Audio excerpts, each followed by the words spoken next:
deserve this game? Sonic Mania was announced last year at Sonic's 25th celebration, next to Sonic Forces and this. I can't believe I get to say this, but please also welcome to the stage and give a warm welcome to the infamous Hello Kitty!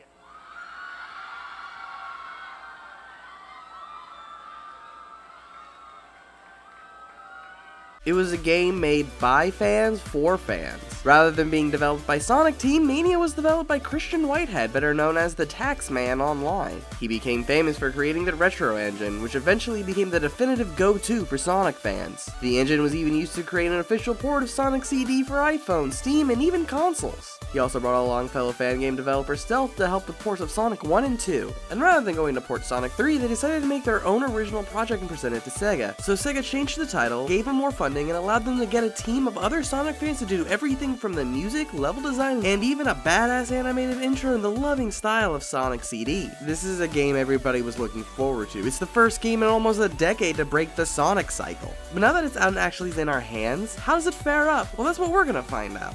This is Sonic Mania.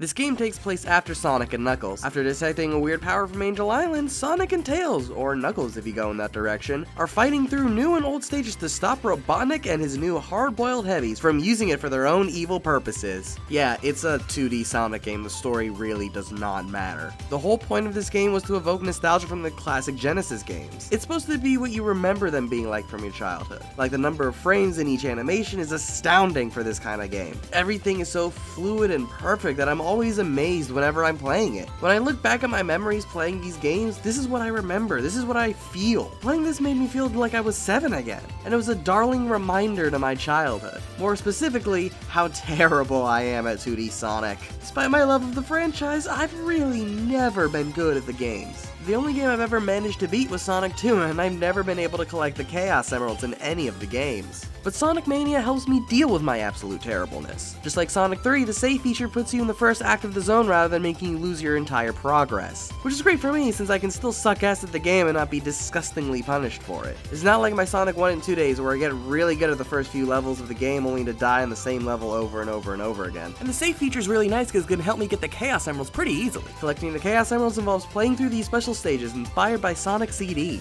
You collect the orbs to move faster to catch up with the UFO that has the emerald. You also need to collect rings because every ring is one more second you have in these special stages. And they are really fun, I just really suck at them. The way you access them is by finding these giant rings hidden off the beaten path in each of the levels. The only real annoying thing is that they get more and more well hidden with every zone, making it harder for me to attempt to collect all the emeralds further into the game I go. But something awesome is that you unlock a stage select for the file after completing the story, and every level doesn't have a specific Chaos Emerald, so you can just do the levels that you have memorized where the ring locations are and keep attempting that emerald. So somebody who's never been able to unlock Super Sonic on his own, this was really awesome to actually play. The Chaos Emerald special stages aren't the only form of bonus levels in this game. This game also has the Blue Sphere stage from Sonic 3 as a way to farm extra lives. But I have always sucked at these. Literally, I've never been able to finish a single one of these or even got a life from it. But these sort of little retro homages aren't the only thing that makes this game so special. There are several levels in this game that are taken from past levels, several that take elements of other levels, and several brand new levels. But even past stages are given a new twist that turn into a brand new experience. Several parts of past Sonic games are also given a nice new update to them, like how the different shield types have added abilities, like using the lava shield to burn spiked wood bridges in Green Hill Zone or the magnetic ceilings in Flying Battery Zone. It's things like these little touches that makes the game still so very fresh. Even when old level concepts are reused in past games, their original gimmicks are usually only for the first act of it. Like Chemical Plant Zone has that really annoying pink water and more or less feels like I'm right back in Sonic 2. But then comes Act 2 where I have this awesome color bouncy goop and the pink water is just not revisited. The level design of the game is something else I just find stunning. The level designers really knew exactly what made most of the 2D Sonic levels so iconic and gave every level its own expansive environment to explore in every act. And there's so many branching paths to these levels. Even if you're bad at the game, the only way the game really punishes you is by forcing you to take another slower path. It really brings out the feeling of how forgiving and fun the game can be.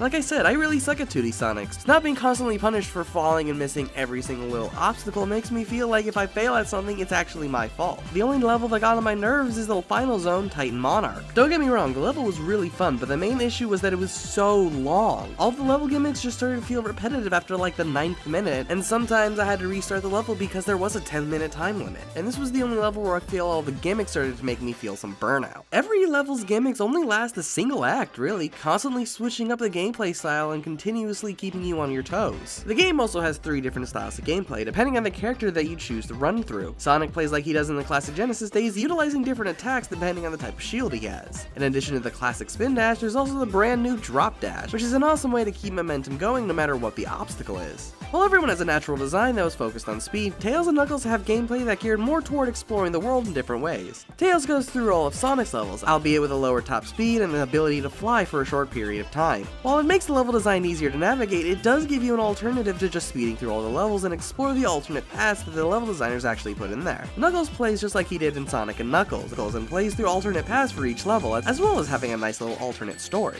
All of these are similar enough that it's easy to pick up and play, and still different enough to allow for more diverse gameplay. This is the ultimate game that Sonic fans have wanted for a while. It was made by fans for fans. Literally, a lot of the designs of this game comes from fan games. The Combine Ring, which has its origins in Knuckles Chaotic, got popularized in different fan games, and it's also in here and probably one of my favorite items in the game. It is perfect for every Sonic the Hedgehog fan, having references and Easter eggs scattered everywhere from the background details to full-on boss fights. Seriously, the fact that a whole boss fight is Puyo Puyo just because of Robotnik's mean bean machine. But fan or not, I cannot recommend this game enough. If you like 2D platformers, especially fast Sonic-style platformers, this is one classic adventure that feels like it's right out of 1996. It belongs right up there with the Genesis games in quality and shows that the Hedgehog still has a lot of speed ahead. Hey guys, thanks for watching. Did you agree with me? Did you disagree? Let me know down below. And next time we're going to be tackling Sonic Lost World. Alright, see ya!